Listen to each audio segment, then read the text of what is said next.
ঠিক সন্ধ্যে 7টা মানে নিউজ 18 বাংলায় আমার বাংলা নিয়ে আজ আপনাদের সঙ্গে রয়েছে আমি তমশ্রী। আর আমার বাংলা শুরুতেই আজ যে খবরের দিকে নজর রাখবো, 9 আগস্ট আরজি করে তরুণী চিকিৎসককে ধর্ষণ খুনের ঘটনায় গ্রেফতার করা হয়েছিল সন্দীপ ঘোষকে। আর সেই সন্দীপ ঘোষের জামিন হলো।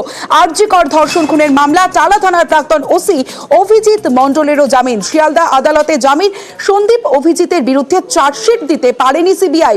গ্রেফতার করা হয়েছিল যেদিন তার 90 দিন। আজ 90 দিনেও চার্জশিট দিতে পারেনি কেন্দ্রীয় তদন্তকারী সংস্থা। 2000 টাকার ব্যক্তিগত বন্ডে জামিন পেলেন সন্দীপ ঘোষ ও টালা থানার প্রাক্তন ওসি অভিজিৎ মণ্ডল।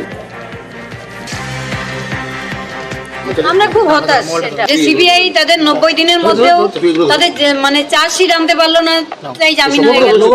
আমার কি বলার আছে, আমি তো সিবিআই নই, সিবিআই কাজটা করেনি তাই ওদের জামিন হয়ে গেছে। এটা চূড়ান্ত হতাশ।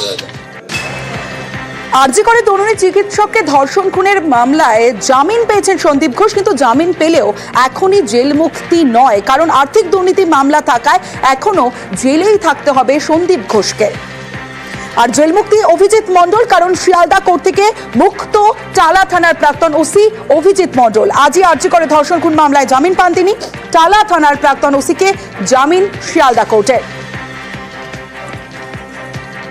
আজকে সিবিআই বলল যে আমরা চার্জশিটটা আমরা দিতে পাচ্ছি না, just because of investigation is still progress. আমাদের চার্জশিটটা রেডি হয়নি, 90 ডেজ আমাদের কমপ্লিট হয়ে গেছে, statutory period is over, so the court has been granted the bail. বেলের কন্ডিশন আছে, তো কন্ডিশন এটাই আছে কি as and when call for, যখন ডাকবে তখন যেতে হবে। আজকে বেল হয়ে গেছে, আজকে উনি বেরিয়ে যাবেন। সন্দীপ ঘোষে এই কেসে বেল হয়ে গেছে, অন্য মামলাতে কি আছে সেটা আমি বলতে পারবো না।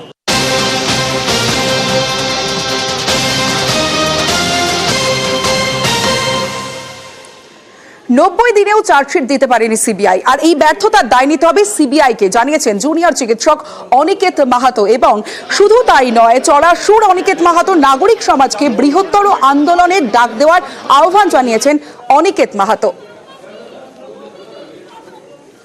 জুনিয়র ডাক্তারদের পক্ষ থেকে আজকে তথ্যহীন ভাষায় জানাতে চাই, দেশের সর্বোচ্চ তদন্তকারী সংস্থা আজকের যে ব্যর্থতা, এই ব্যর্থতার দায় তাদেরকে নিতে হবে।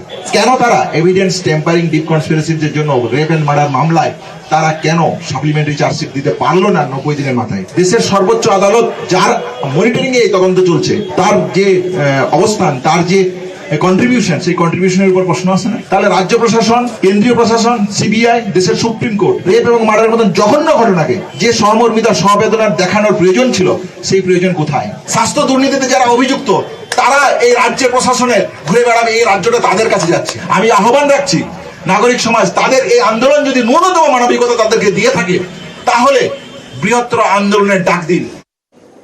আর রাতে আরজিকর থেকে মিছিল ঘোষণা করেছেন কিঞ্জল নন্দ।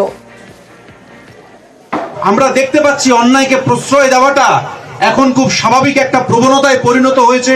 প্রত্যেকটি ক্ষেত্রে অভয়ার বিচারের দাবিকে সামনে রেখে আমরা আবার আজকে এই মুহূর্তে দাঁড়িয়ে বলছি, আজকে রাত্রেই আমরা আরজিকর থেকে মিছিল করছি।